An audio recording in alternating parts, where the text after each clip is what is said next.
In this video, we're going to go over the next section covering matter. So let's go ahead and start with our vocabulary. By the end of the section, you should be able to define all these uh, terms and understand what they mean. So in this, they are substance, mixture, homogeneous, heterogeneous, physical property, chemical property, phase, solid, liquid, gas, precipitate, intensive property, and extensive property.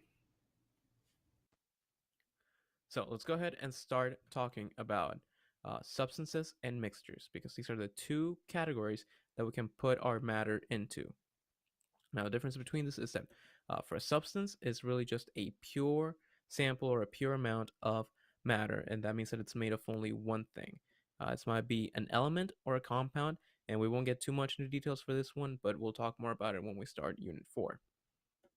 Now, you can think of it this way. So if you had a ball pit, that they can be all different colors. But imagine a ball pit that was all a single color. This would be an example of a substance because all these balls are all exactly the same color.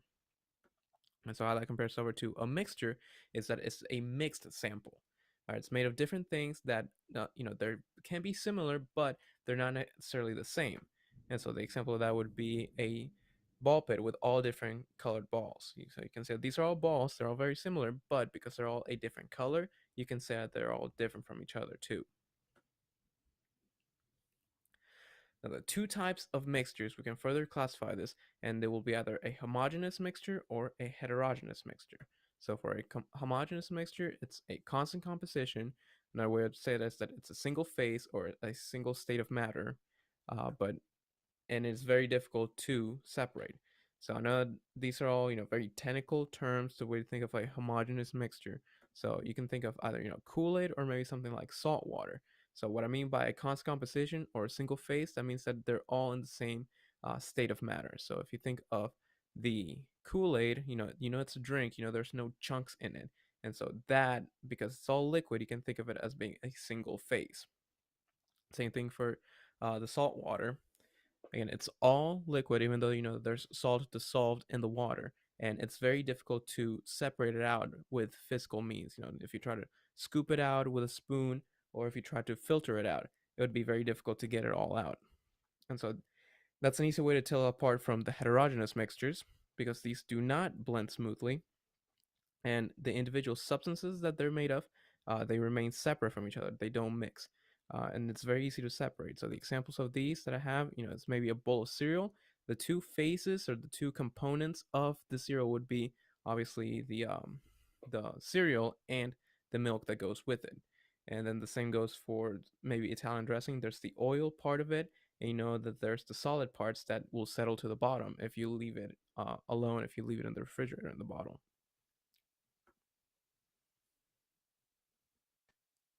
All right, next we get into the properties of matter. So let's start with the physical and chemical properties and how we can tell them apart from each other.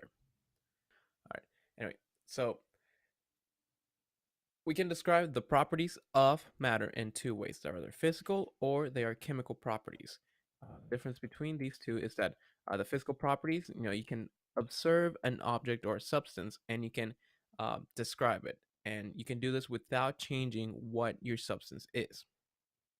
And so usually this can be reversed very easily. So if you can think of water, you can have liquid water or you can have solid water. It's called ice. And so you can think of switching between the two just by putting it in the freezer, lowering the temperature, going from liquid water into ice water. Sorry, solid ice, going from liquid water into solid ice. And you know that you haven't changed the compound or what the water is made of. You only changed if it's liquid or if it's solid. So that would be an example of a physical change and the physical properties. The chemical changes, they're a little bit more difficult to deal with because you can't just observe it. You have to make a change in the substance to know what their chemical properties are. And so doing this actually changes the identity of your substance. You might change the type of compound that it is, and these cannot be reversed easily. But again, we'll be talking more about that in Unit 4, so just hold on to those concepts for a little while. So some examples for the physical properties that we might have is, the temperature at which a substance boils, that's called the boiling point, or the temperature at which it freezes, that's freezing point.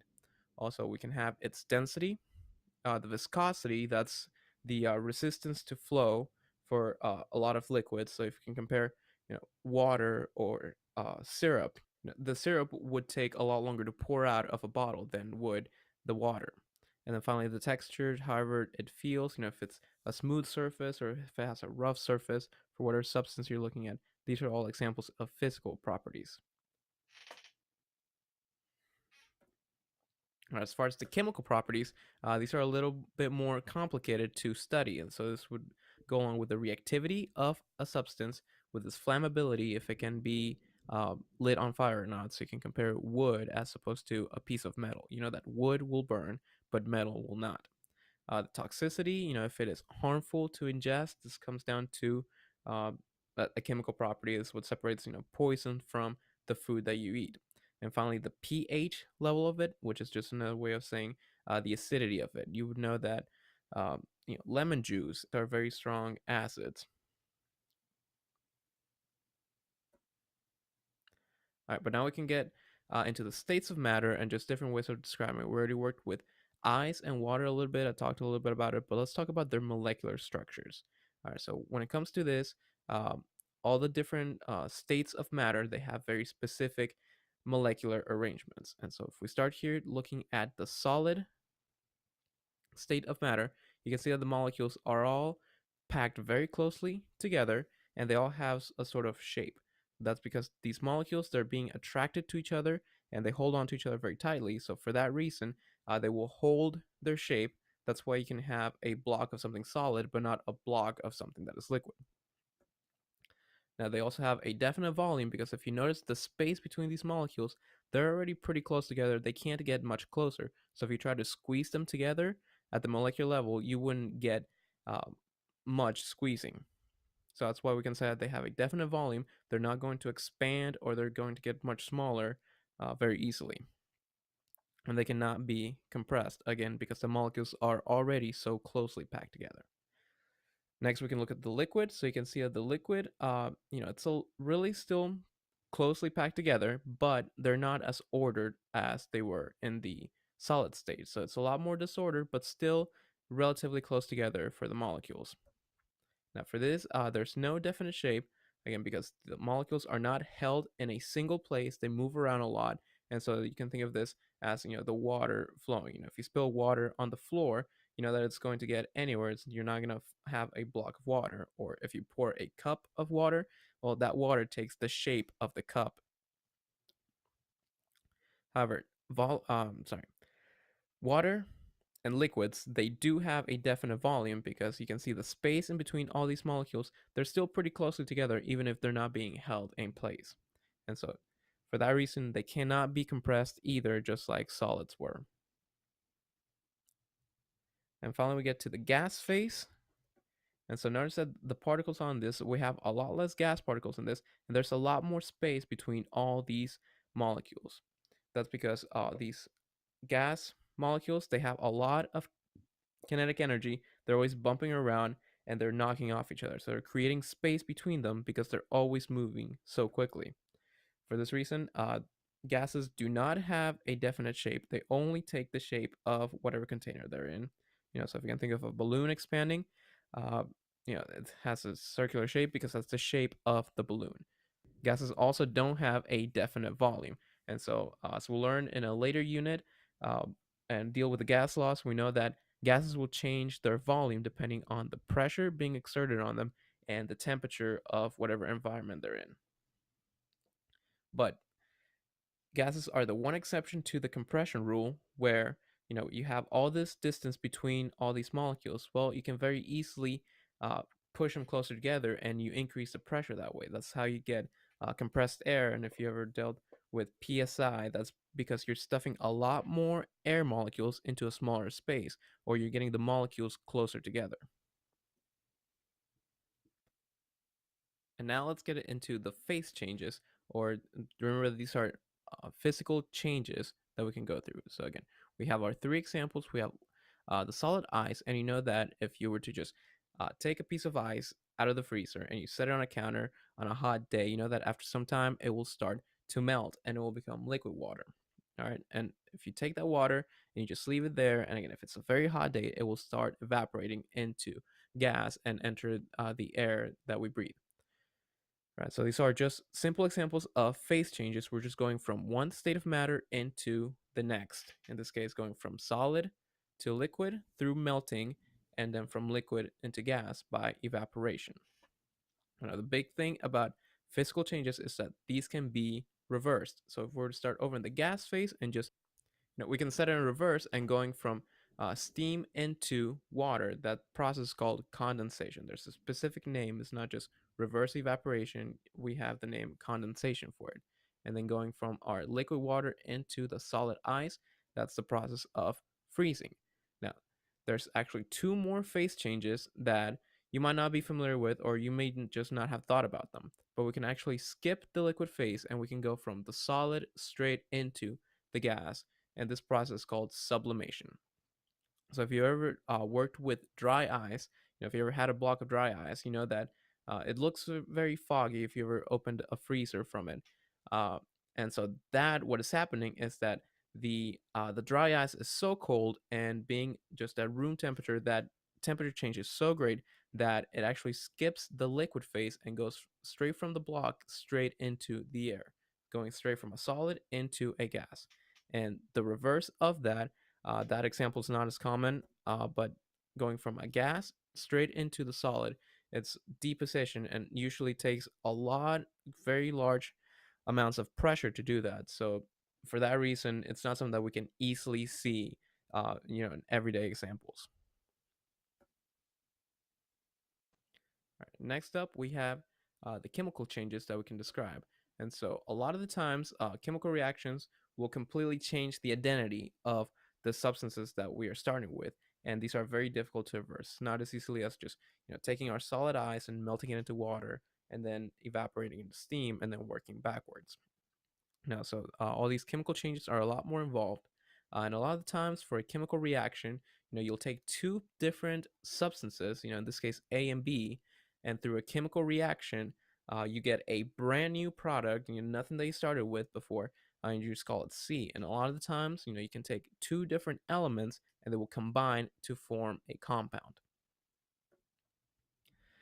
Now, these new substances, they will always have different properties than whatever you started with. So that's why we can have all these different objects and compounds that are, they're all made of the same basic elements, but they all have very different properties because they're all chemically connected to each other in different ways. Now, some examples of these chemical reactions is, maybe frying an egg, burning of wood, and then rusting of iron.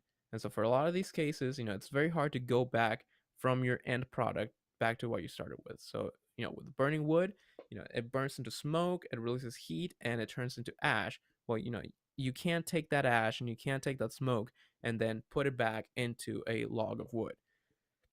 All right, same thing for, frying an egg and cooking any type of food. You can't uncook food. You can't go back to your raw product. And for iron rusting, uh, actually, iron is a magnetic metal, but once it becomes rust, maybe if you were to shave off all that rust, then that nail, that iron nail, will no longer be magnetic because it's all rusted out. Now, one of the challenges that we might run into is how do you know when a chemical reaction has taken place, right? If you can't observe a chemical property directly, how do you know when your substances are changing chemically? Well, there's a few telltale signs that we can go by and that we look for in our chemical reactions. So our indicators in here is something like a color change. So in this example, you can see that if we take this yellow liquid and this white liquid, if they combine and they react chemically, then they form a new red product that we didn't start with. And so there's really no source for this red liquid except that these two substances have become something new altogether. So we can have the production of a gas. So if you ever mixed baking soda with vinegar, this is the classic, paper mache experiment. And so it gets really foamy. And the reason why it gets so foamy is because you're creating a lot of gas in that chemical reaction. We can also form a precipitate, and this is another one of our new vocabulary terms. You might not have used it before, but the precipitate is a solid product that forms when you combine two different liquids. So you can see that in this test tube too, that we have the liquid in the test tube and we have some more liquid in this dropper, and when you combine them together, you get this solid white product that starts forming. It looks kind of cloudy, but it is a solid product that is forming from two liquids. And so this is all because we've gone through a chemical reaction. Also, if something produces light, this is usually a form of a chemical reaction. So if you can think of glow sticks, you know that you have the long glow stick, and inside of it you have both a liquid and a capsule inside of the glow stick. And when you break that capsule, then the two liquids start mixing together, and then that type of chemical reaction creates a light. And finally, the last type of indicator that you might look for is heat being released or absorbed. So two examples on this is an explosion or fire. This is a big release of energy, and it gets very hot. It releases a lot of heat, so you know that is the product of a chemical reaction. And also, if you ever used these instant cold packs, you're mixing some compounds together, and together they absorb energy instead of it making something hot. It starts to absorb energy and it makes the surroundings cold. And finally, the last way that we can describe our properties of matter is either intensive or extensive. So let's see what each of these are. So for the intensive properties, these are all independent of how much sample you have. And they are very specific properties, and they're defining characteristics of the substance. Now, these intensive properties cannot be changed, and so just this any type of substance will have this specific set of intensive properties. And actually, they're so unique that you can use these intensive properties to identify substances that you don't know what they're made of, but you want to find out what they are. So some examples of this is the melting point, the temperature at which something will melt, as well as the boiling point, the temperature at which something will boil. Also, the density, even though it's a physical property, it's very specific to the different substances that we might have. And the reactivity of something, if it will react to something, if it is flammable or if it is not flammable. As for the extensive properties, these type of properties depend on the size of your sample, how much of it you have, and they're usually measurements of your substance. And you can very easily change them just by changing how much stuff that you have. The example of this would be something like mass. You know that you can weigh this on a scale. The length, if you have 3 meters of rope, you can cut it down into 2 meters of rope. You haven't changed the fact that it's rope, you just changed how much rope you have. The volume, how much space it takes up. All right, so let's look at this example for our intensive properties. So let's say that you have a piece of metal, you don't know what it's made of, but you do know that its mass is 52.7 grams and its volume will be 5.9 centimeters cubed. Now, from that information, can you tell what type of metal it is? And so, yes, you can, even though you have these extensive properties and they don't really help you to identify a substance. You can take both the mass and the volume of it, and you can calculate the density from it. Now, you know that density is an intensive property, and so knowing this density could tell you what your metal is. And luckily, we also have a table that tells us the density of different types of metal. So we can have gold, silver, and copper, and these are all their very specific densities. So if you take this information, you put into your density formula, we have that density is equal to mass over volume. You substitute in the values that you know, so we know 52.7 grams set over 5.9 centimeters cubed.